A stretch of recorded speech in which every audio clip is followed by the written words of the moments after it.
Ce webinaire est organisé par Présence, la plateforme de consulting scientifique et technologique, avec des participants issus à la fois du monde industriel et du monde académique, avec des parcours qui ont abordé tous les domaines. Donc, on peut commencer par présenter nos participants. Et en tout premier lieu, le professeur Bernard Meunier, qui est chimiste, directeur de recherche émérite au CNRS, ancien président de l'Académie des sciences et ancien président du CNRS, et actuellement conseiller scientifique de Sequence.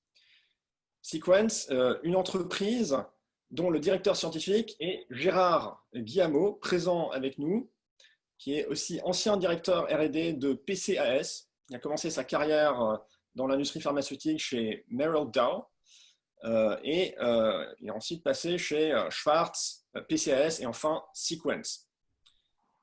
Maya Saïd a obtenu son doctorat en sciences du MIT en informatique et système biologique. Elle est actuellement CEO de Outcomes for Me et administratrice indépendante de la biotech française Transgene et de la biotech américaine Pieris Pharmaceuticals. Elle était vice-présidente senior Global Head of Oncology Policy and Market Access chez Novartis et vice-présidente R&D Global, Stratégie, Politique scientifique et Innovation externe chez Sanofi, ainsi que principal au Boston Consulting Group. Enfin, nous avons avec nous Jean-Marc Paris, fellow Présence et ancien directeur scientifique de Rhodia. Le sujet du webinaire, ça va être le monde de l'industrie pharmaceutique et plus particulièrement son avenir. Avec un titre choc, tout est à reconstruire. Alors, pour appréhender ce thème très vaste, très actuel, très débattu en ce moment, nous allons décomposer le sujet en 3 aspects. Premier aspect, c'est d'abord pourquoi la question se pose. Ensuite, nous allons, donc après avoir posé ce contexte, qui est à la fois un contexte actuel et un contexte historique qui remonte à plusieurs décennies, nous allons poser la question de comment faire concrètement pour relocaliser cette industrie pharmaceutique. Et ça, nous allons y répondre grâce à l'histoire d'une entreprise concrète, Sequence. Nous allons ensuite nous poser la question de savoir qu'est-ce qu'il faut relocaliser, quelles fonctions, quels segments de la chaîne de valeur. Et enfin, nous allons nous poser une question encore plus fondamentale, qui est la question de pourquoi est-ce qu'on veut relocaliser? Est-ce que c'est pour innover? Est-ce que c'est pour rattraper? Est-ce que nous nous inscrivons dans une logique industrielle guidée par la rentabilité des activités ou au contraire, est-ce qu'il faut s'inscrire dans un cadre politique guidé par le souci du bien commun? Donc ça, c'est tous les aspects que nous avons l'ambition ce soir de traiter et nous allons donc commencer par le premier point. Mais avant ça, je voudrais rappeler à tous nos participants que vous pouvez poser des questions à nos intervenants à travers l'interface du webinaire. Je vais garder un œil sur les questions que vous posez, pour les questions dans le chat ou dans la fonctionnalité Q&A, et je les transmettrai aux participants. Donc, tout d'abord, professeur Meunier, que pouvez-vous nous dire à propos du contexte qui fait que cette question se pose? L'évolution de l'industrie pharmaceutique sur les 30 dernières années a été extrêmement importante. Traditionnellement, l'industrie pharmaceutique était basée essentiellement sur la chimie et la biochimie. Et depuis les années 1980-85, la biologie moléculaire et la génétique moléculaire ont fait leur apparition comme nouveaux outils thérapeutiques. Et ça a donné les merveilleuses avancées dans le domaine de la cancérologie, dans le domaine de l'immunologie, dans le domaine des maladies orphelines, maladies génétiques, avec les anticorps monoclonaux et des outils qui permettent de remodifier un certain nombre d'expressions de gènes. Ceci dit, les pays comme les États-Unis ont fait les deux choses, c'est-à-dire ils ont fait biologie plus chimie pour l'industrie pharmaceutique, avec les startups et les biotech, et la France, probablement sous l'influence de groupes très actifs, ont plutôt dit non, faisons biologie, c'est moderne, et oublions la chimie. Ce qui fait que la France, et en particulier, pas seulement la France, mais l'Allemagne l'a fait aussi, on s'est retrouvé très heureux de faire disparaître en quelque sorte la chimie du territoire français pour accepter que toute une grande partie de nos usines, avec y compris les procédés et la technologie française ou européenne, partent en Chine, ou en Inde, en Asie en général. Ça a créé des tensions et des ruptures sur l'approvisionnement des médicaments en Europe, et ça continue toujours. Et il est évident qu'en période de crise sanitaire comme le Covid que nous vivons, eh bien, on a pris de front cette pénurie, à la fois sur les masques, n'en parlons pas, c'est une affaire qui est en train de se résoudre, mais aussi sur les gels hydroalcooliques. On se perçoit qu'on n'ait plus de production massive. La société Séquence s'est remise à dynamiser et intervenue dans le jeu. Et puis, les antiviraux. Les antiviraux, eh bien, la France n'a pas participé sur les 30 dernières années, bien qu'elle avait découvert le virus, identifié le virus du sida, HIV, eh bien, nous n'avons sorti en France aucun antiviraux pour le sida, alors qu'il y en a à peu près 35 sur le marché.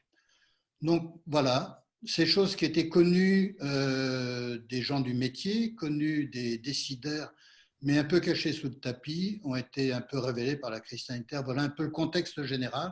Je voudrais dire aussi une chose, des chiffres précis. Le marché mondial pharmaceutique depuis 30 ans est divisé en à peu près 2 tiers, 1 tiers. 2 tiers pour ce qu'on appelle les médicaments chimiques, faits avec des petites molécules, en jargon moderne, et 1 tiers fait avec des molécules d'origine biologique, des biopharmaceutiques. Voilà. Et je rappelle une chose, c'est que quand vous rentrez dans une pharmacie de quartier, en dehors du rayon vaccin, tous les produits sont des produits chimiques. Et voilà. Et c'est pour ça que ce sont les pharmaciens de quartier qui reçoivent les doléances des patients quand il y a des ruptures d'approvisionnement. Et ils font remonter tout ça, ils essayent. Voilà. Voilà un peu le contexte général. D'accord. Donc, la crise sanitaire actuelle révèle une situation qui s'est développée depuis plusieurs décennies. Donc, vous avez montré les différents déterminants. Si personne n'a de remarques à faire ou d'observations à ajouter, pour l'instant, il n'y a pas encore question de la part des participants. Oui, ce qu'on pourrait rajouter, c'est que ça fait au moins 20 ans qu'il y a des manques de principes actifs au niveau des pharmacies françaises. Notamment, c'est souvent des produits qui ont de petits tonnages. Et il y a eu une crise où on a été jusqu'à manquer de 150 principes actifs pendant 2 ans dans les pharmacies françaises. Donc, c'est révélateur de ce problème. La production n'étant plus maîtrisée en France, on est obligé d'attendre que les fournisseurs… Parce que en pharmacie, ce qu'il faut bien noter, c'est qu'il y a le principe actif, mais pour arriver au principe actif, il y a X intermédiaires qui peuvent aller jusqu'à une dizaine, en moyenne 5 ou 6. Aucun de ces maillons de la chaîne ne sont maîtrisés maintenant, pour résumer, en France ni en Europe pratiquement. D'accord. Personne n'a d'autres remarques? Je propose de passer donc au deuxième point, qui est l'exception qui confirme la règle. Une entreprise qui ne s'inscrit pas dans cette tendance, qui est l'entreprise Sequence. Nous avons donc la possibilité d'entendre l'histoire de cette entreprise ce soir. Donc, je vais me tourner vers Gérard. Est-ce que, Gérard, vous pouvez nous raconter l'histoire de Sequence, les facteurs qui ont guidé les choix de cette entreprise de rester en France, finalement? Absolument. Je vais essayer d'être bref, concis. Bon, avant tout, Sequence est une société de chimie. Une société de chimie aujourd'hui de 3200 personnes, avec 300 scientifiques de haut niveau, 24 sites répartis à la fois sur le continent européen, sur l'Amérique du Nord et aussi un peu en Asie, dont 12 qui travaillent sous GMP, Good Manufacturing Practice. Alors, Sequence, c'est un nom récent, c'est un nom qui date de décembre 2018, pour un peu fédérer un groupe qui a cru par croissance externe. Ce groupe il s'est bâti au départ sur des commodités. Donc, c'est des commodités qui venaient de l'entreprise Rhodia, qui était, donc, il s'est créé en 2003 à l'initiative d'un certain nombre de personnes qui sont encore aujourd'hui chez Sequence, dont le PDG, Pierre Luzeau. Et personne, à mon avis, n'aurait mis, entre guillemets, un copec en 2003 à des gens qui voulaient commercialiser du bicarbonate de soude, du phénol et de l'acide chlorhydrique. Et pourtant, ils ont réussi, puisqu'en 2011, ils ont récupéré d'autres actifs, ce coup-ci pharmaceutiques, des spécialités médicamenteuses, qui sont les salicyliques, dérivés d'aspirine, et du paracétamol, quand Rhodia a été repris par Solvay. Donc là, on est en 2011. Et en 2015, le groupe a poursuivi sa croissance externe en rachetant Wettiken à la frontière allemande, qui était ce qu'on appelle une CDMO, donc une société de services centralisée sur la pharmacie. En 2017, ils ont racheté PCAS, dont j'étais à l'époque directeur R&D. Et en 2018, ils ont racheté PCI Synthesis près de Boston. Alors, que fait cette société Sequence? Elle est investie pour 50% dans les spécialités chimiques et pour 50% dans les dérivés pharmaceutiques, les produits pharmaceutiques. Donc, on fournit des actifs, des intermédiaires avancés et des services à l'industrie pharmaceutique. Alors, en quoi notre spécificité, ou plutôt quelles sont les spécificités de cette industrie pharmaceutique? C'est extrêmement réglementé. Donc, vous devez avoir des experts dans différents domaines. Vous devez avoir des experts en analytique. Alors, il faut développer des méthodes, il faut faire du contrôle des matières premières, des produits finis, il faut faire de la validation de méthodes, il faut des experts des procédés, il faut des PhD capables de mettre au point des voies de synthèse, de développer les produits, soit au kilolab, soit au pilote après. Il faut des experts de la sécurité des procédés, des experts de la qualité pour assurer le respect, la vérification, l'établissement des procédures, et des experts plutôt des experts de la réglementation pour établir des dossiers qu'on appelle les Drug Master File et compagnie. Et pour cela, on a 3 centres de recherche. Un centre de recherche à Porcheville, l'ancien centre de recherche Sanofi d'ailleurs, qui est plutôt le vaisseau amiral du groupe. Un centre de recherche à Nîmes, qui s'appelle Proteus, qui est dédié à la biotechnologie, et un centre de recherche près de Boston, à Devens, qui est plutôt dans l'écosystème biotech autour de Boston et qui supporte les sociétés qui sont donc dans cet environnement. Avant de poursuivre, je voulais juste rentrer quelques chiffres pour que vous compreniez. Le phénol, le prix au kilo, c'est 1 à 2 $. L'aspirine, en bulk, quand vous l'achetez en grande quantité, à la tonne, c'est de 3 à 5 $ du kilo.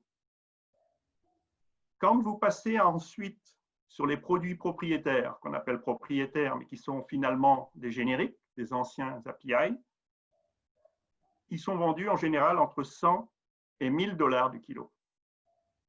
Et si vous passez ensuite ce qu'on appelle la société de service, celle qui travaille sur le développement des nouveaux médicaments, on parle plutôt de chiffres entre 1000 et 10 000 $ du kilo.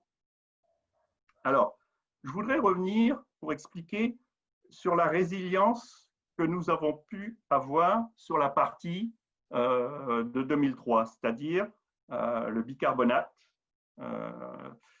parce que c'est assez étonnant. Et je me suis vu dans un espace européen, en congrès, et dire moi, je connais une société en Europe capable de faire de l'argent avec du bicarbonate. Et tout le monde était étonné, évidemment, parce que personne ne le croit ici. Alors, en questionnant mon président, pas plus tard que ce matin, il me dit, ben oui, mais il faut regarder qu'est-ce qu'on fait avec le bicarbonate. Ce n'est pas du bicarbonate forcément pour écurer, c'est du bicarbonate qui va servir dans de l'hémodialyse. Et il y en a beaucoup. C'est du bicarbonate qui va rentrer dans des excipients pharma. Donc, qu'est-ce qui compte? Ce sont les spécifications du produit qui sont très pointues, la qualité des poudres, les marchés applicatifs, et c'est aussi un marché de volume. Et pour investir là-dedans, ce sont des investissements assez importants, et donc il faut pouvoir couvrir les frais fixes. Vous devez avoir un marché capable de répondre à cela. Pour le phénol, on était adossé à des matières premières, disons, assez basiques, et donc on est intégré. Donc, ce qui permet aussi d'avoir des prix très intéressants. Je voudrais maintenant parler de la résilience sur la partie des salicyliques. Là, les parties des salicyliques aussi s'appuient sur cette partie de 2003, c'est-à-dire qu'elle va utiliser le phénol pour obtenir l'acide salicylique. Et donc, nous sommes intégrés sur l'ensemble. Alors, le paracétamol, c'est un peu une histoire différente, c'est-à-dire que quand on a récupéré le paracétamol, Rhodia l'avait déjà transféré en Chine. Et aujourd'hui, donc avec la crise du Covid, nous sommes en train de regarder comment on pourrait réintroduire ce paracétamol en Europe et notamment en France, bien sûr, si on pouvait avoir des aides et être assuré d'avoir un certain volume et un certain prix. Et sur la partie CDMO propriétaire, c'est pareil, nous avons aussi une résilience. Parce qu'on a fait le choix, à un moment donné, nous avons fait le choix de ne pas vendre, de ne pas nous séparer de nos sites qui ne sont pas GMP. C'est-à-dire que nous sommes capables de faire encore en France des intermédiaires qui sont hors fenêtre GMP et qui sont des intermédiaires de base que la plupart de nos concurrents vont acheter en Chine ou en Inde. Et donc, les matières premières stratégiques que l'on utilise dans nos produits propriétaires, qui sont les génériques, on peut les fabriquer en interne. Et souvent, on a l'alternative, soit d'acheter, soit de faire, ce qu'on appelle en interne le make or buy. Alors, il en va de même quand on fait du service, hein, donc la CDMO qui sert les phases d'études cliniques, soit ou précliniques. On est capable de proposer des alternatives et de construire pratiquement toute la chaîne du principe actif, qui parfois peut être longue, c'est 8, 10 étapes. Et c'est ça un peu notre spécificité. Alors, je voudrais parler d'autres résiliences aussi, parce que je pense qu'on a une résilience humaine et organisationnelle. Je m'explique.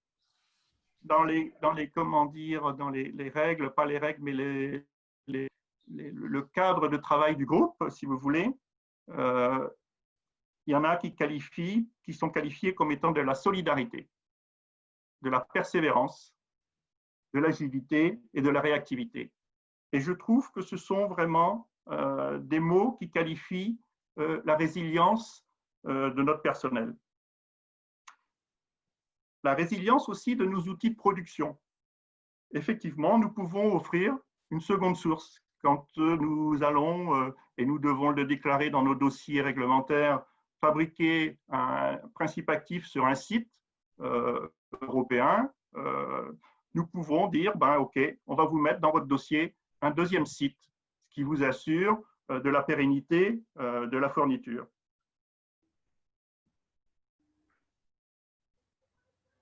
Nous avons aussi une résilience, écologique. Hein, c'est-à-dire que nous essayons de développer des écosystèmes. Hein, par exemple, au niveau de Porcheville, du centre de recherche, qui est un peu le vaisseau amiral, on essaye d'attirer des biotech, des startups dans cet environnement. À la fois, ça les défragilise et nous, ça nous conforte pour offrir un peu plus de services. Voilà. je pense effectivement que la résilience vient d'une volonté de déployer une stratégie. Et une stratégie qui la prend en compte. Ça peut être pris comme de la prudence, mais on s'aperçoit aujourd'hui avec cette crise qu'on en a peut-être manqué sur les décennies passées. Voilà ce que je voulais vous dire essentiellement. Écoutez, merci beaucoup pour ce témoignage. Un cas concret de résilience industrielle. Pourquoi relocaliser quand on peut éviter d'externaliser déjà au départ? Finalement, c'est ça. Vous avez intégré, vous avez internalisé ce que d'autres ont externalisé. Oui. Alors, on commence à avoir des questions de la part de nos participants. Bien sûr, nos intervenants peuvent également faire des remarques, poser des questions. Peut-être, Jacques, si je peux rebondir sur cette très belle histoire de Sequence, pour peut-être donner un contexte historique un peu du côté industriel, de l'industrie pharmaceutique, parce que je pense que ça peut aider aussi à mettre un peu un contexte plus large par rapport à la discussion. Du point de vue industriel, l'industrie pharmaceutique, en fait, a énormément évolué dans les 40 dernières années. Et notamment, elle s'est énormément consolidée. Et à se faire par ce biais de consolidation, l'industrie pharmaceutique est devenue aujourd'hui une industrie vraiment globale qui, à l'échelle globale, a une pression de compétitivité beaucoup plus importante que potentiellement ce qui a été il y a 40 ans, où les mesures sont un peu différentes. Et dans ce cadre-là, si on prend le niveau de production, au niveau de production, il y a en fait deux types de médicaments et on en a évoqué. Il y a les médicaments qui sont aujourd'hui génériqués. C'est des médicaments où le brevet, la propriété intellectuelle est aujourd'hui dans le domaine public. Beaucoup de ces médicaments, on a un problème aujourd'hui et ça dure depuis un moment d'avoir des approvisionnements par rapport à ces médicaments. Et de ce côté-là, il s'agit de vieilles molécules qui sont faites essentiellement par le biais de processus chimiques. Ça, c'est d'un côté. De l'autre côté, on a des médicaments innovants qui sont aujourd'hui protégés par une propriété intellectuelle, qui sont à la fois chimiques, parce qu'il y a beaucoup d'innovations dans le domaine de la chimie aussi, et aussi des nouveaux processus, que ce soit chimique, biotechnologie ou vaccin. Et d'un point de vue industriel et rentabilité, les modalités sont très différentes et ce qu'on essaie d'optimiser est très différent. Si il s'agit de médicaments où la propriété intellectuelle est dans le domaine public, ou s'il s'agit de médicaments qui aujourd'hui sont toujours protégés par une certaine propriété intellectuelle. Pour le premier type de médicaments, ces médicaments sont vendus à des prix très, très faibles pour de très, très bonnes raisons. Et donc, dans ce cadre-là, et vous l'avez évoqué, M. Guillemot, la problématique, c'est d'être rentable. Et la rentabilité dans ce cadre-là est essentiellement, l'équation économique est essentiellement drivée, tourne autour du coût de production. Et quand on parle de coût de production, on parle vraiment de deux composantes. Une composante qui est, si on a des usines qui sont déjà amorties, ça, c'est parti. Mais il y a une composante usine et il y a une composante main-d'œuvre. Et dans le cadre de ces médicaments-là, le coût de main-d'œuvre joue en fait un rôle important dans l'équation. Et c'est là où les volumes, en fait, vraiment comptent pour pouvoir être rentable. Dans le cadre de médicaments innovants, l'équation est beaucoup plus flexible parce que les prix sont beaucoup plus forts. Et donc là, la rentabilité ou l'équation économique, c'est vraiment pour un labo pharmaceutique, c'est de rentabiliser les coûts de recherche et développement ainsi que les coûts de production, mais il y a beaucoup plus de flexibilité. Et c'est une des raisons, on voit aujourd'hui beaucoup plus d'investissements au niveau des grands groupes dans les pays occidentaux sur les nouvelles technologies, comme par exemple ce que Novartis a annoncé en France, avec Cell for Cure, etc. Et peut-être pour finir aussi, pour mettre l'équation sur la table, c'est là où, pour revenir à ce que vous avez évoqué, qui sont les volumes, dans le contexte des vieilles molécules, où vraiment le coût de manœuvre, le coût pèse énormément dans l'équation économique. Pour driver des volumes, c'est là où, par exemple, des initiatives comme ce que Sanofi a aussi annoncé en début de cette année par rapport à la spin-off qu'ils voudraient faire sur leur site industriel en Europe pour la production d'ingrédients pharmaceutiques actifs, les API. Une des raisons de faire ça, c'est aussi pour pouvoir ouvrir la demande, pour augmenter les volumes. Parce qu'en absence de volume et de rentabilité, et c'est ou bien les prix qui vont augmenter ou bien les volumes. Il n'y a pas mille options pour optimiser cette équation de rentabilité. Ça devient très complexe. Oui, je voudrais vous revenir sur l'histoire des génériques.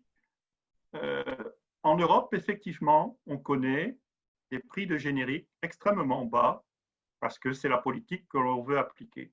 Quand vous allez aux États-Unis, et vous le connaissez, vous voyez des génériques qui ont une différenciation parce que ce qui va varier autour, on va être innovant, on va trouver une meilleure galnique. Et du coup, on a un prix plus intéressant parce que d'une part, les Américains sont prêts à payer pour avoir de l'innovation là-dessus sur des médicaments qui sont sûrs, qui ont été testés pendant au minimum 20 ans. Bon, après, j'entends ce que vous dites, mais il ne faut pas oublier que les systèmes de santé sont ce qu'ils sont et que effectivement, si on veut traiter avec des médicaments biologiques tout le monde, on risque d'avoir des soucis. Donc voilà, la question du médicament chimique reste, à mon avis, quelque chose de pending. Non, et vous avez tout à fait raison. C'est là où en fait l'équation de partenariat public-privé, d'écosystème, de comment gérer dans un contexte de santé publique ou de système de santé précis qui est particulier à un certain pays devient très important. Oui. Je voudrais revenir sur un point qui est essentiel.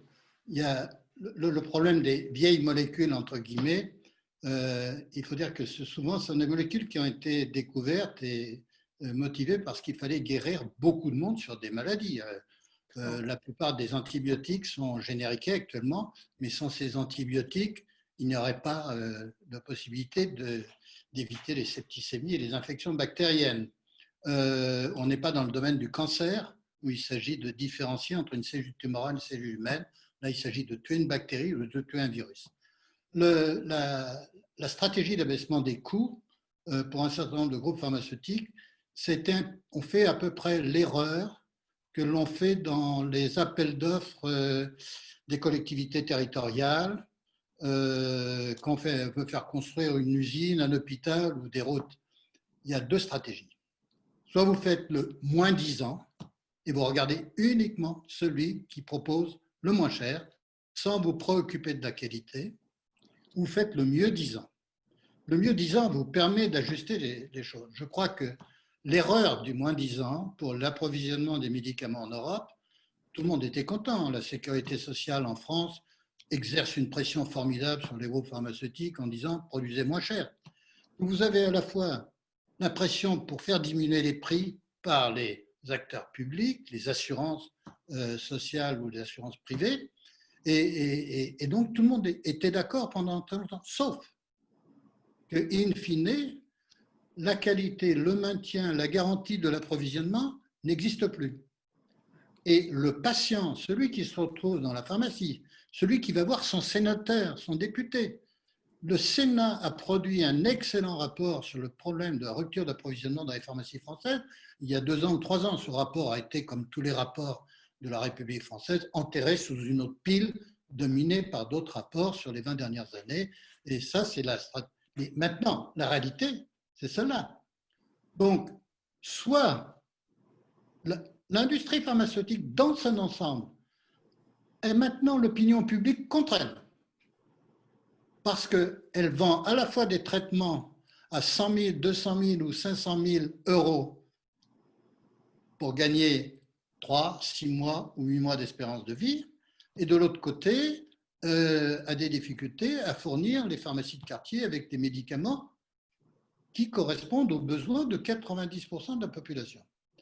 Donc, cette réflexion de l'industrie pharmaceutique, elle doit se faire avec les pouvoirs publics, qui ne peuvent pas continuer à faire du moins-disant en permanence sur un certain nombre de ce qu'on appelle des vieilles molécules, mais qui aident les gens à vivre, à soigner leur maladie.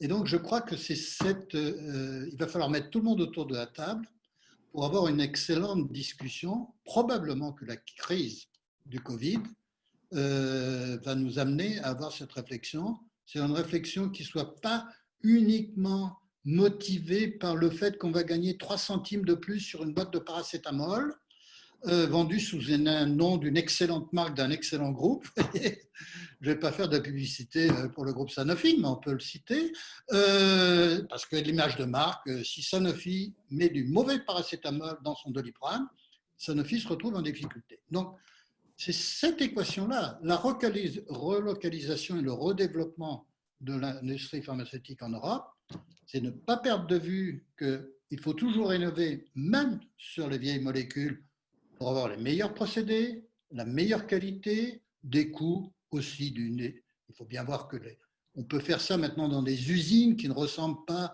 aux vieilles usines du début du XXe siècle avec les grandes cheminées et la grande fumée. Tout ça, ça se fait maintenant dans un autre contexte avec une acceptabilité sociale qui sera différente. Et il faut que ce soit relativement transparent et que tout le monde détient un paramètre de l'équation. Professeur Meunier.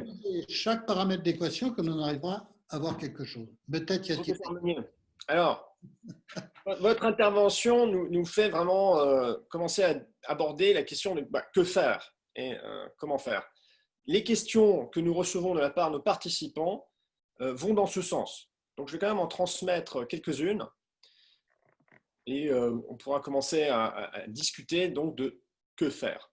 Merci, Monsieur Guillemot. Donc, c'est une question de Mathieu Wyss pour votre témoignage. Selon vous, quels sont les prérequis sur un territoire pour offrir les conditions favorables au déploiement d'une telle stratégie de résilience? C'est une première question. Il y en a d'autres. Et je pense que le mieux, c'est quand même de les transmettre ensemble. Question de Hugues Hansen. Qu'en est-il de l'automatisation des process pour faire baisser les coûts de main-d'œuvre, comme dans d'autres industries? Une troisième question de Grégoire Postelvinet. Donc, sur la résilience issue de la capacité de production dans des sites européens. Cela fonctionne en effet pour autant que le marché intérieur est lui-même résilient aux crises. Et la situation actuelle montre que ce n'est pas toujours le cas. A contrario, imposer une production uniquement nationale peut poser des problèmes de coûts trop élevés. Donc ça rejoint des choses qui ont été dites, qui ont déjà été abordées. Et ce qu'il dit, c'est qu'il y a un enjeu privé-public où la résilience et la relocalisation hors UE vers UE supposent un engagement fort pour le maintien du marché unique en période de crise. Qu'en pensez-vous? Et enfin, une question qui porte sur l'innovation, un sujet qui tient à cœur à Présence, la plateforme de l'innovation ouverte. Qu'en est-il de l'innovation? Pourquoi ne pas le mettre plus en avant et utiliser de la flow chemistry, par exemple, pour abaisser les coûts en main-d'œuvre? Alors, un ensemble de questions qui sont en fait toutes tournées vers comment faire pour relocaliser, qu'est-ce qu'il faut relocaliser, quelles fonctions, et je propose d'aborder ça maintenant. Donc, commençons par quelles sont les fonctions, quels sont les différents aspects de cette industrie sur lesquels il faut mettre la priorité. Commençons peut-être par exemple par la formation. Est-ce que je peux poser cette question à notre cher fellow Jean-Marc?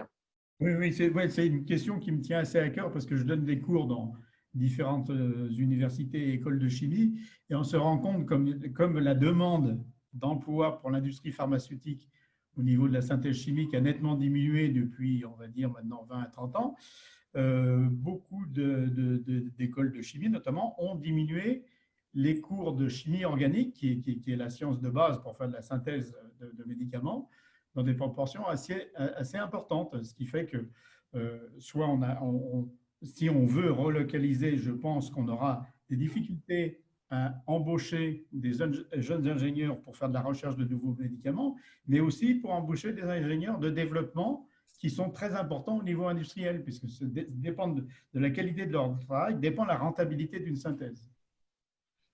Et c'est des gens qui sont hautement spécialisés, qui ne sont pratiquement plus formés. En France, je ne peux pas dire un pourcentage, mais c'est très faible par rapport à ce qui existait il y a 30 ans. Donc, on va avoir au niveau de la remise en route, si l'on peut dire, des synthèses au niveau des usines, un manque de spécialistes en chimie organique. Et ça, c'est assez criant. Je pense que Gérard Guillamot a fait le même constat que moi, hein, on en a déjà parlé. Et ça, donc, on voit qu'il y a un maillon aussi sur lequel il faut travailler, c'est sur le côté enseignement.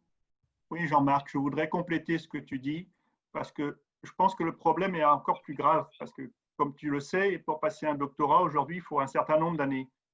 Et si la filière se vide, c'est un peu comme des filières de médecine. Il faut une dizaine d'années avant de trouver de nouveau les enseignants, de les remettre en place. Et ça, c'est compliqué. Oui, il y a l'inertie. Quand on arrête quelque chose, c'est beaucoup plus long de repartir. Et il y a une inertie qui est due. Il y a des temps incompressibles, comme dans tout développement pharmaceutique aussi. Hein. Oui. On voit que développer un vaccin, il y a des gens qui s'étonnent qu'il faut attendre 2021 pour avoir un vaccin dans le meilleur des cas. Ben non, c'est pas étonnant. Quand on regarde, dans tout développement de principes pharmaceutiques, il y a des temps incompressibles. Comme l'a dit Gérard, il y a une réglementation quand même qui est très sévère. Donc, il faut respecter beaucoup de choses.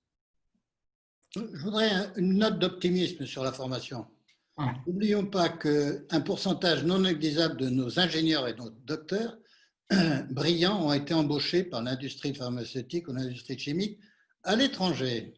La France, par exemple, a fourni d'excellents professeurs de chimie organique en Suisse, à l'ETH ou à l'EPFL à Lausanne. Et donc, moi, je suis inquiet d'un certain point parce que je pense qu'il faut offrir des emplois à ces jeunes sortis des écoles. Mais de l'autre côté, je sais qu'il y aurait probablement un certain nombre de talents prêts à revenir si on leur offrait des conditions de travail agréables et intéressantes en France. Donc, je ne suis pas totalement pessimiste sur l'avenir. Voilà. Oui, Bernard, je suis absolument d'accord. Bon, maintenant, peut-être qu'on ne pourra pas les payer au tarif du franc suisse. Oui, mais on leur offrira des choses qui sont tellement agréables. L'art de vivre à la française. Je voudrais juste dire une chose. L'université de Strasbourg, qui est une pépinière pour la chimie française et internationale, hein, la chimie universitaire à Strasbourg est considérée sur le plan européen par les institutions qui classent les départements et les universités comme étant le meilleur centre européen. Il y a 4 prix Nobel de chimie. Il y a le dernier prix Nobel qui vient d'arriver est un Américain, Dick Schrock, qui a été prix Nobel sur la métathèse et qui a décidé, maintenant qu'il est retraité, de venir passer plus de 6 mois par an à l'université de Strasbourg pour travailler avec d'autres prix Nobel dans un bâtiment qui est bien agréable, qui a été conçu par Jean-Marie Laine, prix Nobel. Mais tout ça, c'est agréable. Les étudiants ont l'occasion de croiser dans les couloirs des prix Nobel fréquemment, de discuter avec eux. Donc, il y a des écosystèmes qui existent en France. Voilà, un petit peu trop ignorés par quelques décideurs ministériels qui n'ont oublié que ces compétences existent à la frontière entre la France et l'Allemagne, sur le bord du Rhin. Mais je crois que non, je ne suis pas trop inquiet sur l'avenir. Il suffit de donner des signaux positifs, que les petites lumières s'allument et tout redeviendra normal, comme avant, en quelque sorte, quand l'industrie chimique et pharmaceutique française, avec l'industrie chimique pharmaceutique allemande, était au cœur de l'innovation internationale. Alors, nous avons parmi nos intervenants quelqu'un qui travaille à l'étranger aux États-Unis. Donc, Maya, qu'est-ce que ça vous inspire, les remarques optimistes du professeur Meunier? Est-ce que vous êtes séduite? Est-ce que vous allez venir en France travailler? Ah oui, c'est sûr. Attendez, j'ai habité, j'adore la France, j'ai habité en France et à n'importe quelle occasion, je reviendrai. Mais peut-être, non, mais c'est vrai, parce qu'en fait, que ce soit l'écosystème autour de Strasbourg, que ce soit l'écosystème autour de Lyon pour les vaccins, c'est des écosystèmes connus mondialement et reconnus où les gens, à la fois des États-Unis et ailleurs, aimeraient et viennent en fait pour passer du temps là-bas. Donc, je pense qu'il y a énormément de potentiel. Peut-être pour donner, alors avec un peu un caveat qui est chaque pays a ses problématiques particulières et son système de santé particulier auquel il faut trouver des solutions spécifiques. Mais ayant dit ça, et ça a été évoqué déjà, pour résoudre un problème qui à la fois a une composante santé publique, a une composante industrielle, innovation, a une composante investissement dans le futur du pays, technologie, etc., il faut absolument avoir un système public-privé qui marche. Et dans ce cadre, et pour qu'un système public-privé marche, ça s'inscrit à la fois dans la durée, ça s'inscrit dans l'investissement et ça s'inscrit dans la volonté de vouloir faire pas mal d'initiatives où ce n'est pas le public à l'encontre du privé, c'est le public en travaillant côte à côte avec le privé. Donc, pour vous donner un exemple, qui n'est pas du tout un exemple qui marcherait en France, mais juste pour vous donner l'exemple. Si on regarde aux États-Unis, les différentes initiatives qui ont été faites, et les États-Unis ont énormément de problèmes au niveau santé, donc je ne veux pas dire que c'est l'exemple à suivre. Mais si on voit les initiatives qui ont été faites depuis les 20 dernières années dans le cadre de la santé et l'industrie, en fait, il y a pas mal d'initiatives qui ont été faites, à la fois drivées par le NIH, donc l'INSERM, qui est vraiment au niveau recherche et centré sur la recherche. Mais récemment, on entend beaucoup parler de BARDA aux États-Unis. BARDA qui a été fondée, en fait, qui a été créée il n'y a pas très, très longtemps. Elle a été créée en 2005, en fait, à la suite de ce qui s'était passé sur l'anthrax. Quand il y a eu toute cette… où les États-Unis ont senti qu'ils étaient vulnérables à des attaques biologiques et qu'ils n'avaient pas assez de pouvoir de répondre assez rapidement à des crises ou des pandémies. Ils ont décidé de créer BARDA. Et dans le cadre, ce que BARDA fait en fait aujourd'hui, on l'a vu dans les récentes annonces dans le cadre du Covid, ils investissent dans plusieurs composantes, mais dont une est la production. Et la façon dont leur investissement marche, c'est des partenariats publics-privés, où ils vont donner de l'argent, c'est de l'argent public, de l'argent public, pour financer des sites de production industrielle, et c'est des subventions.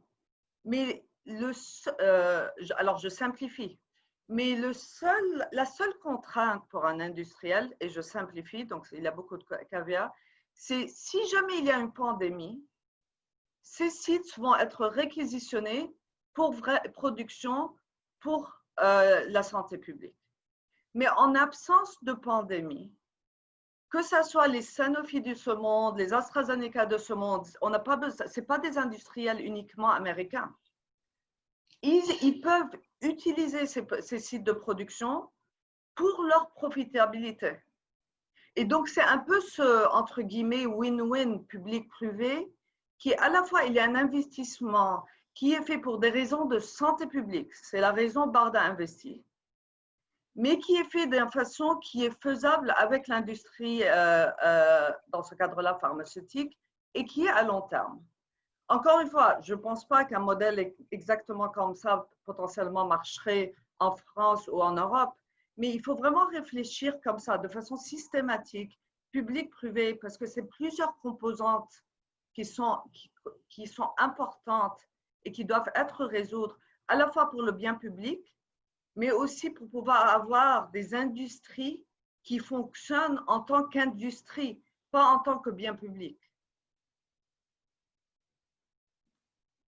C'est très intéressant de voir les choses comme ça. Je ne suis pas sûr que ce système de coopération privée et publique qui permet finalement de générer des externalités positives pour l'ensemble du système et qui s'inscrit dans la durée. Est-ce que ça existe Je vais vous dire juste, désolé Jacques, je vais vous dire un exemple quand j'étais à Sanofi il y a très longtemps. Donc, ça date depuis 2013-14, quand j'étais responsable de l'innovation externe et j'étais basée en France. On a essayé, on a fini par faire quelque chose, mais pas beaucoup, pas à une grande échelle. On a vraiment essayé dans le domaine de formation. On a vraiment essayé de faire des étudiants qui peuvent passer du temps au niveau industriel. C'est des échanges qui se font de façon très fluide aux États-Unis. À l'époque, et encore une fois, je ne sais pas où on en est aujourd'hui, à l'époque, pour faire ces choses-là, c'est très contraignant. On a fini par avoir 10 personnes, mais c'est quoi 10 personnes pour un groupe industriel? Il fallait pouvoir faire des centaines de personnes.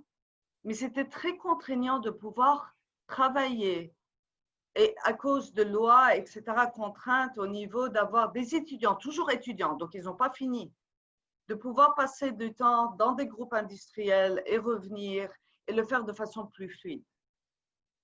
D'accord. Ce genre de dispositif, ça existe aussi ailleurs qu'aux États-Unis. Quelqu'un dans le chat vient de me le confirmer d'ailleurs.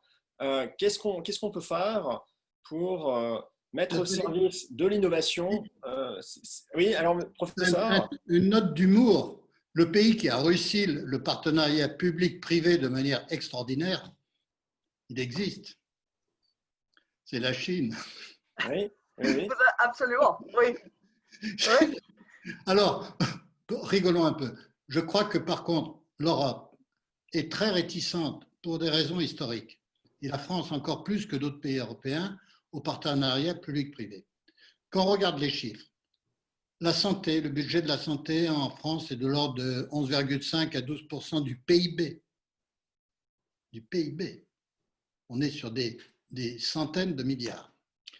Donc, on ne peut pas d'un côté avoir une gestion extrêmement stricte, rigide de cet argent, en disant en face, il y a les sociétés pharmaceutiques, en face, il y a les centres de recherche académiques, il y a les startups, et on va se regarder en chien de faïence en cherchant à savoir qui va, en quelque sorte, être le plus contraint dans le système. L'opinion publique ne le supportera pas indéfiniment.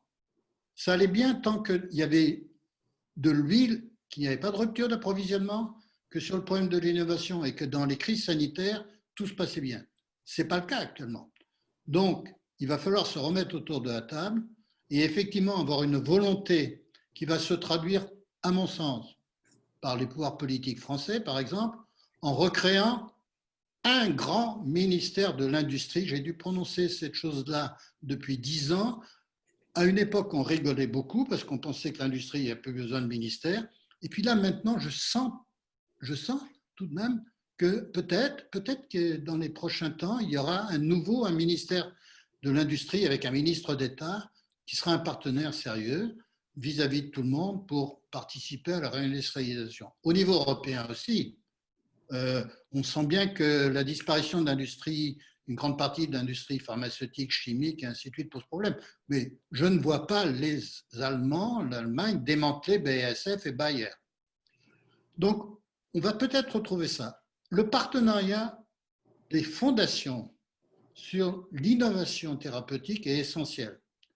Parce que les fondations privées ont une capacité très différente du financement public à aller chercher parfois des projets qui seraient considérés par un comité d'experts classiques comme étant bizarres. À côté du NIH, du budget du NIH, de la NSF et d'autres agences fédérales aux États-Unis, vous avez à peu près 1800 fondations privées qui injectent autant d'argent que les agences fédérales dans la recherche. Quand Nixon a dit on va vaincre le cancer, il a déclenché un système à la fois sur le financement des agences américaines, mais il y a aussi une défiscalisation extrêmement importante qui fait que l'argent privé peut aller dans des grandes fondations. La fondation Melinda et Bill Gates est l'exemple typique. Et la puissance de cette fondation sur le plan international est bien plus grande et plus efficace, avec le respect que je dois à l'OMS, que l'OMS. La crise Ebola en Afrique, C'est Médecins sans frontières plus Bill Gates. Et l'OMS est venu après.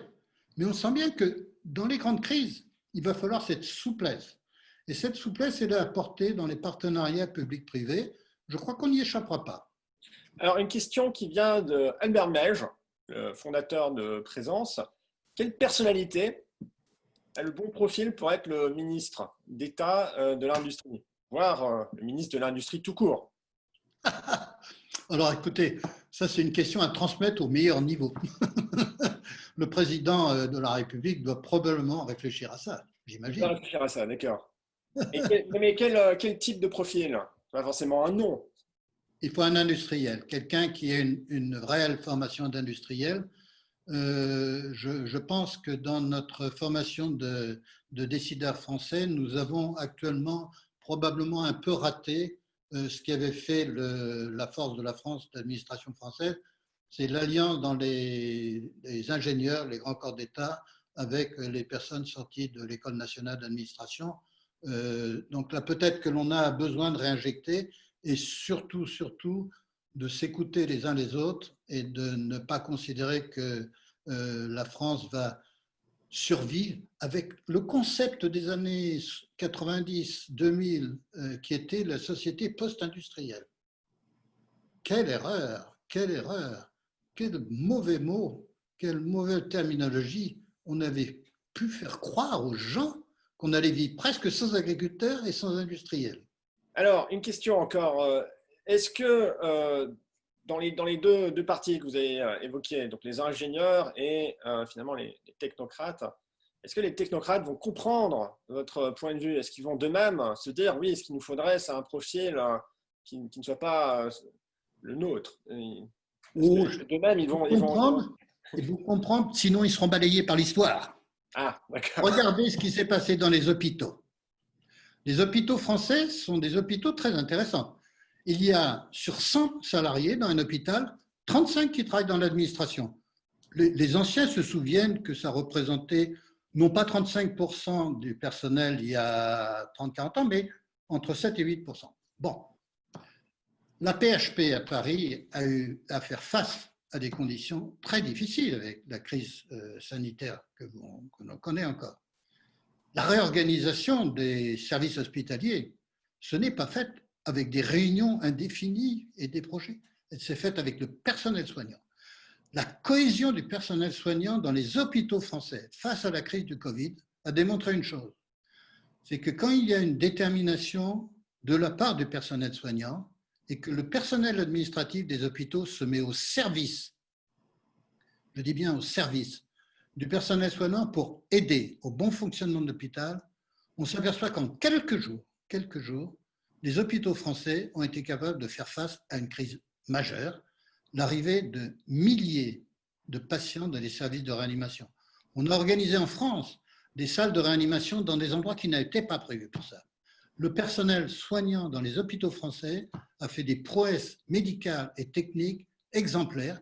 Et je crois qu'on ne pourra pas éviter de regarder et d'analyser la façon dont le personnel soignant a réagi et que pour tous les personnels administratifs qui ont compris leur rôle, qui est celui d'accompagner le personnel soignant et non pas de chercher à installer des petites règles qui amusent beaucoup les gens dans les réunions, mais qui n'amusent ni les patients ni le personnel soignant. Intéressant. Si on pouvait un petit peu revenir sur les perspectives pour les acteurs industriels, peut-être que Gérard Guillemot pourrait revenir sur ces questions. Donc, nous avons affaire à, comme disait Maya, un marché global avec beaucoup de pression sur les prix. Néanmoins, si j'ai bien compris, votre entreprise, elle est concurrentielle sur le marché global, sur un certain nombre de principes actifs. Et donc, vous êtes capable d'avoir une activité rentable en étant basé en France. Vous confirmez? Oui, absolument, absolument. Et c'est pourquoi j'ai répondu à Maya tout à l'heure. Effectivement, de quel marché parle-t-on? Si c'est le marché des génériques, effectivement, sur le marché américain, on se place. Et beaucoup de nos génériques vont justement à cette destination. Bon, maintenant, si vous voulez, tout est une question d'équilibre.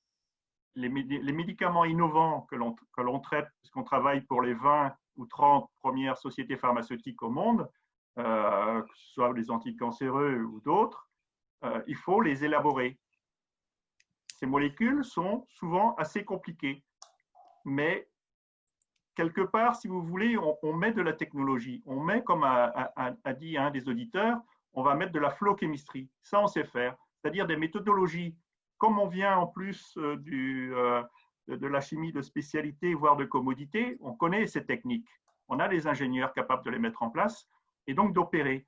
On ne l'avait pas fait jusqu'à maintenant parce que ce sont des outils qui n'étaient pas abordables pour faire des petites séries.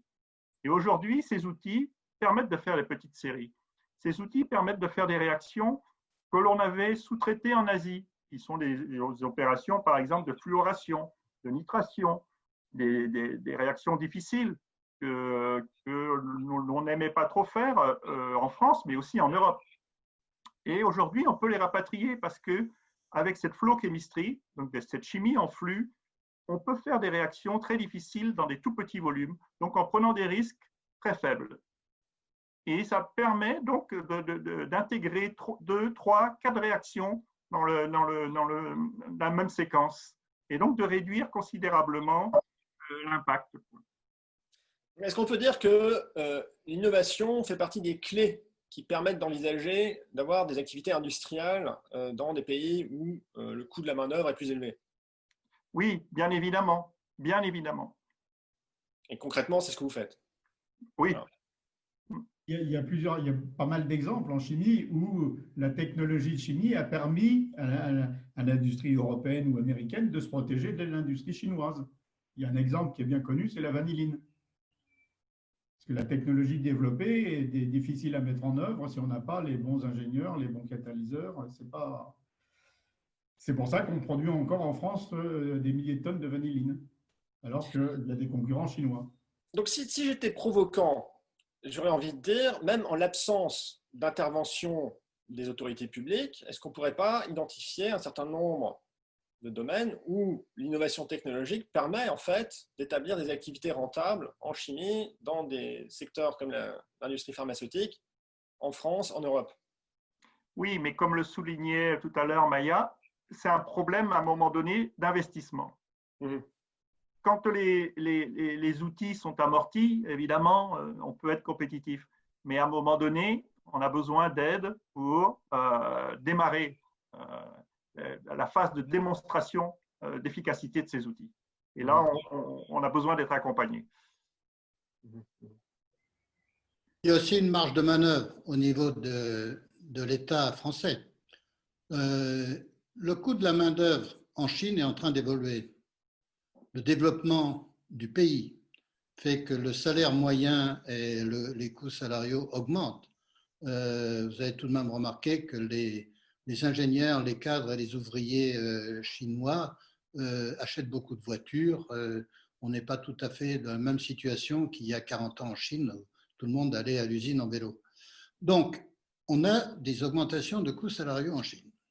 Le différentiel avec les coûts salariaux en France, et compte tenu de la productivité française peut-être par rapport à la productivité en Asie, fait que le différentiel n'est pas énorme.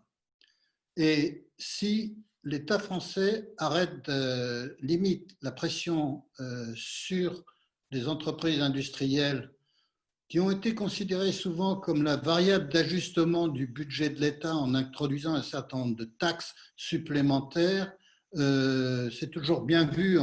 On a l'impression qu'on va faire payer les patrons en quelque sorte. Et en faisant ça, en fait, on taxe l'outil industriel et on le rend moins compétitif. Donc, cette réflexion-là, l'État français ne va pas y échapper.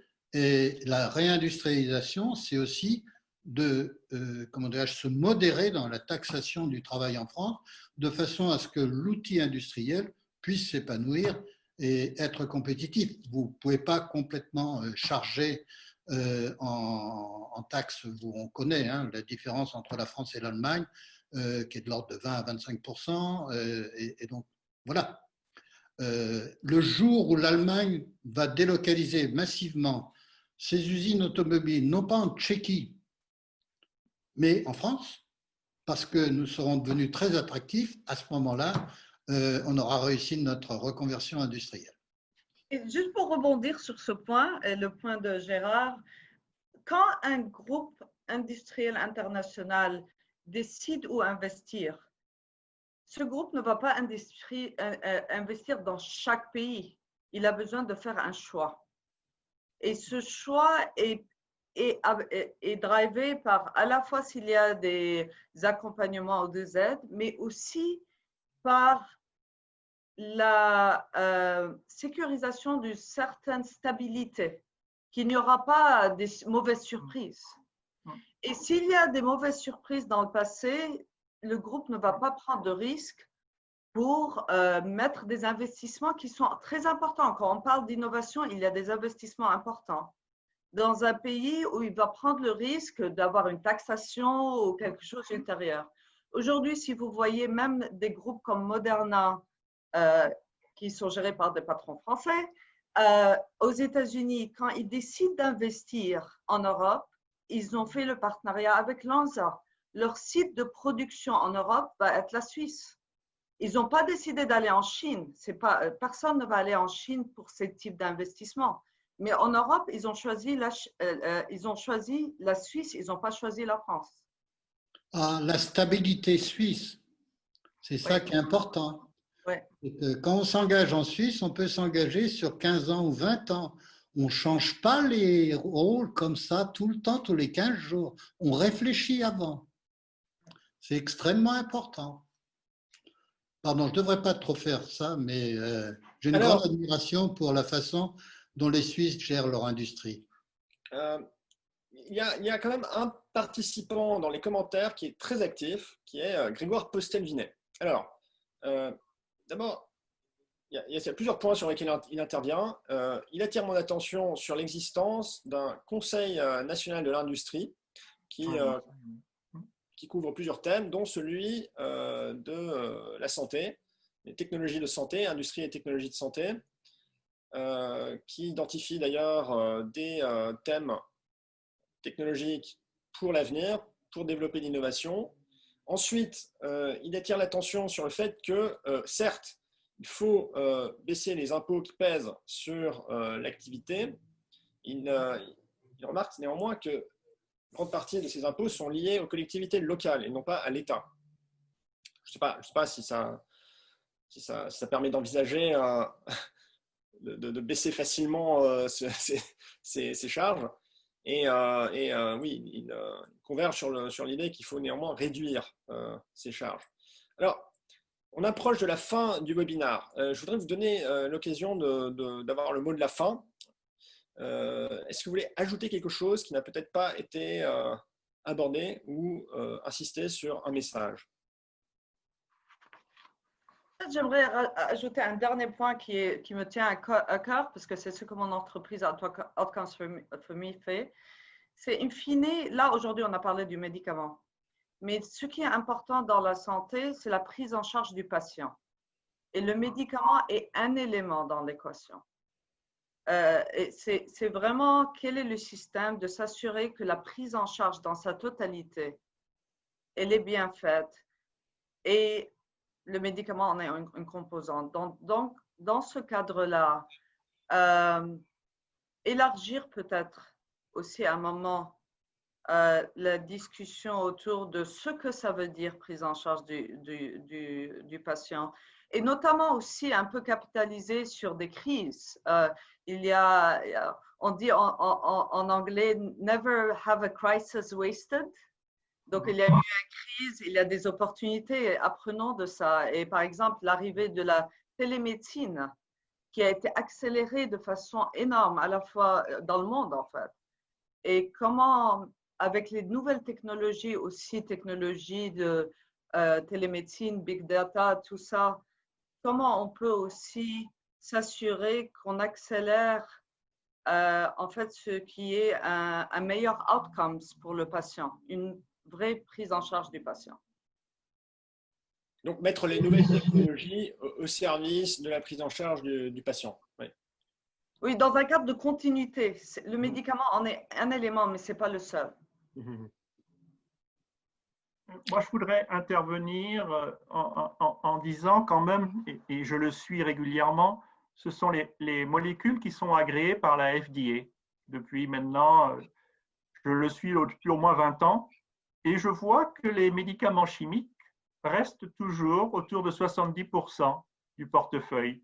Alors, effectivement, les molécules se complexifient, elles sont difficiles à faire, mais nous, chimistes, on se doit d'apporter des solutions à ça avec des outils technologiques sophistiqués qu'on est en train de mettre en place. Et on va donc accompagner le développement de ces molécules et elles vont encore perdurer pendant pas mal d'années. Merci Gérard.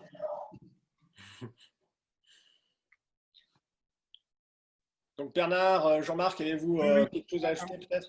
Un point qui est un peu général, qui est plutôt spécifique à la France, c'est si on veut reconstruire des usines, il va falloir, qui font de la chimie, ça ne va pas être dans l'esprit de la majorité des gens de notre pays. La chimie est quand même mal vue.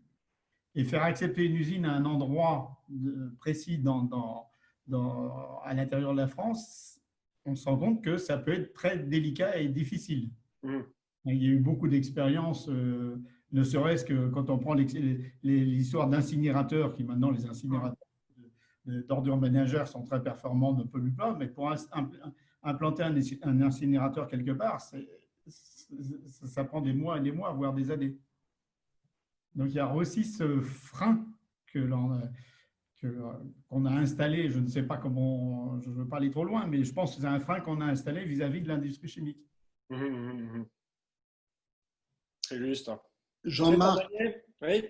Jean-Marc, ne me parle pas d'incinérateur. Ah oui, c'est vrai. Je connais très bien le maire de la commune d'Échillé. J'ai contribué à soutenir son initiative pour la modernisation d'un incinérateur qui incinère 70 000 tonnes venant du sud de la Charente-Maritime, à côté de Rochefort.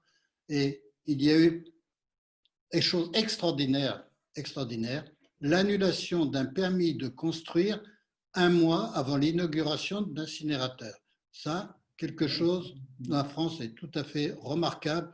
Aucun autre pays sait faire ça. Le Danemark a une vingtaine d'incinérateurs de haut de gamme modernes et il ne pose pas de problème dans l'opinion publique danoise. Je crois que nous, il faudra avoir un peu de courage au niveau du discours politique général pour expliquer un certain nombre de choses. Les Danois savent le faire pour les incinérateurs. Nous, en France, on ne sait pas le faire. Un dernier point, le Conseil économique qui est à Bercy était composé d'excellentes personnes et je pense qu'il leur manque juste un très grand ministre d'État. C'est noté. Alors, vous avez beaucoup attiré l'attention sur la gouvernance. C'est un facteur important. Moi, mon takeaway personnel, c'est qu'un facteur clé pour relocaliser, en fait, c'est l'innovation. C'est ce qui permet de tirer le système industriel vers le haut, de rester compétitif globalement. Et je pense que c'est intéressant pour notre économie, parce qu'au-delà du secteur pharmaceutique, le sujet de la réindustrialisation, de la relocalisation, il se pose avec acuité et il est inédit. J'attire l'attention là-dessus. On n'a pas vraiment de précédent historique. Et donc, merci d'avoir apporté votre témoignage, en particulier dans le cas de Gérard. C'est vraiment l'histoire d'une entreprise, mais aussi l'expérience très variée de chacun d'entre vous, qui permet de cerner la complexité de la question, d'identifier certains facteurs. Et voilà, moi, le facteur que je trouve très intéressant, c'est comment faire pour identifier des thèmes, des synergies qui soient susceptibles de mobiliser les acteurs de l'écosystème, même au-delà d'un secteur donné, pour travailler ensemble et générer ces externalités qui permettront dans le long terme, à travers des partenariats publics-privés, de faire gagner tout le monde, en fait, dans notre territoire. Voilà. Et j'attire l'attention sur le fait que Présence propose exactement ce type de service pour fédérer, pour créer des synergies entre des acteurs industriels qui ne sont pas compétitifs, qui appartiennent à des secteurs différents. Donc on appelle ça la Synergy Factory. Et je pense que ce serait intéressant de développer ce sujet pour les acteurs de l'industrie pharmaceutique. Qu'en pensez-vous? La réponse est oui. Alors, venant de vous, je pense que c'est quelque chose. Voilà, avec votre autorité, je pense que nous allons prêcher ce message à l'avenir. Voilà. Bon, nous avons atteint la fin de notre webinaire. Merci beaucoup à nos participants et à nos intervenants. Je pense que c'était très, très intéressant, c'était passionnant. Merci à ceux qui ont posé des questions. Et je vous donne rendez-vous pour la suite. Nous allons continuer à organiser ces webinaires. Et d'ici là, eh bien, continuez à être résilient et stay safe, comme on dit maintenant.